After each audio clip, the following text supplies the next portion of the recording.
Okay, so by suitably grouping terms, we can factor some polynomials using the first 5 methods if we group them properly. So you have to be looking for common factors, difference of squares, perfect squares, okay? Mostly those.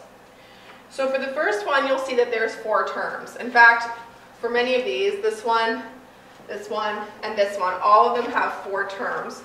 So there's 2 different types of factoring you can try out when you have 4 terms. Usually, either you can group the first 2 terms together and the last 2 terms together and take out something common, or there's a difference of squares, which is what's going on here, okay? But I'll get to that in a minute. So the first thing I always try when there's 4 is to group this way, okay? So to put them into 2 groups, the first 2 and the last 2, and then common factors. So I take out an x squared here, that's what's common between x cubed and x squared, and I'm left with an x plus 1. And then here, there's nothing to take out, but I'm going to write x plus 1 like this. And aha, these brackets are the same binomial. So that means they're common. Okay, so they both have an x plus 1, which you can take out. And then what's left is an x squared, and then don't forget, this is a little imaginary one that's there. So you're left with x squared plus 1. Okay, and this is a factored version of that.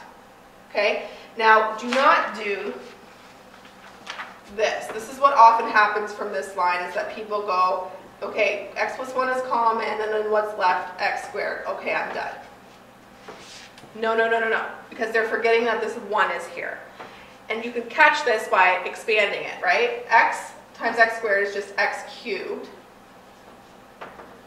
and then plus x squared. That's all you get from expanding this, which is not at all what this is. Okay? So remember to FOIL and make sure that you're actually doing it properly. Okay? So this is the same situation that's going on here with this next example. Okay? If you look at this, and you look at this, and maybe pause the video and try this yourself. Okay, so you can take out an n squared here, and you're left with n plus 3. And then from these 2, you can take out a 2, and you're left with an n plus 3. Again, you know that this is working when you have 2 factors that are the same. So you can take out the n plus 3, and what's left is the n squared plus 2. Okay? Again, you can FOIL to make sure that's right. All right, over here we have something that's a bit more complicated, okay? If you try to do this into 2 groups, it won't work, okay? X squared minus 6x, you take out an x, and you're left with x minus 6. There's nothing common to take out here, so that doesn't work. So you can try that, but there's no way of factoring that. So let's look for something different. These first 3 and this last one are a difference of squares. So how do you pause the video and try to think about how on earth this is a difference of squares? Okay, hope you thought about it a bit. This here is a perfect square.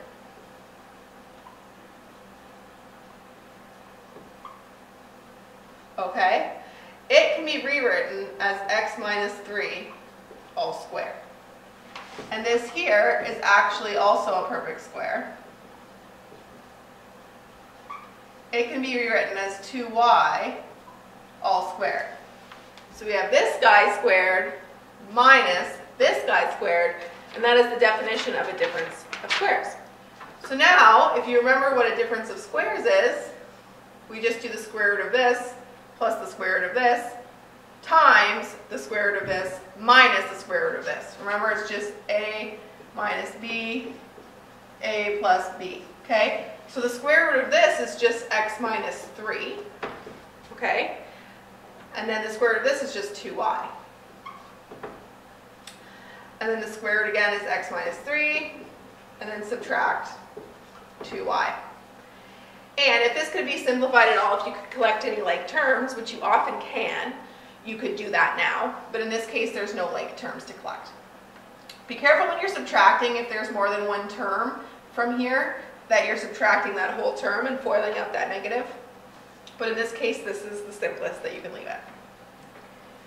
Okay, here we have x to the power 6 minus 1.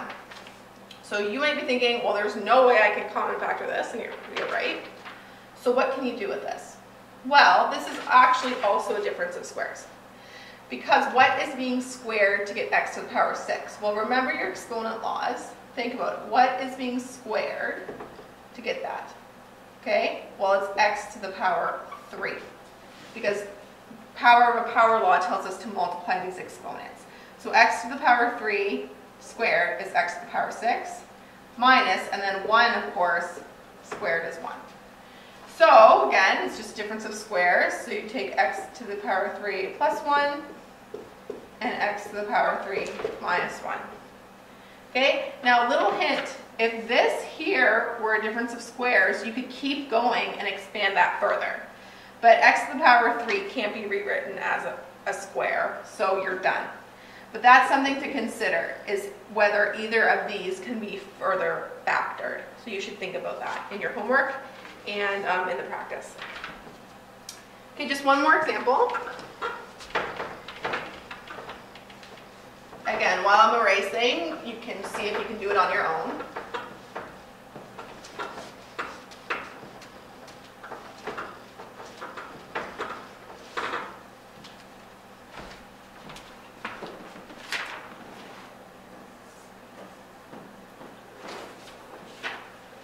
Okay, so which type do you think this is? Is this a difference of squares, or is it just a common factoring grouping question?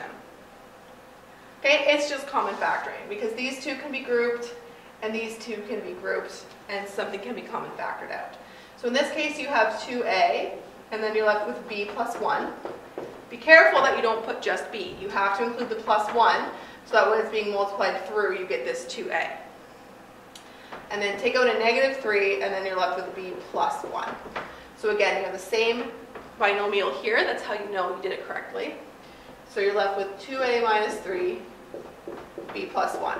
And that's it. And that, my friends, is the note on factoring for today. So make sure that you're analyzing expressions and determining which type of factoring is best to use. Remember all 5 of them, especially when you're going into grouping. You need to be able to confidently apply all types of factoring to move on to the next lesson. This is extremely important in the next unit we're doing.